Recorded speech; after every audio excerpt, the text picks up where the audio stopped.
Jeigu tu kripto Lietuvo norėsi kešint, tai, hebra, žinokit, geriau net nejaudinkit. Jeigu turit, ta prasme, togul guli, nelieskit, nes jums tokia šikna užvirs, taip sakant.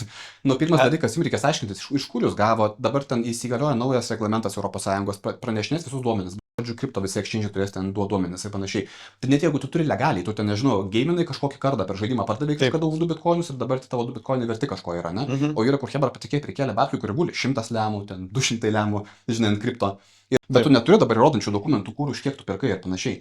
Tai reikia irgi turėti omenyje, tu kaip tu norėsi įsikešinti. Jeigu įsikešinsi, kokius mokesčius tu čia mokėsi, ne? ETF savo norėsi parduoti. Tai irgi tos nepagalvoja žmonės, kad, nu ką, protingi žmonės turtingi daro, ne?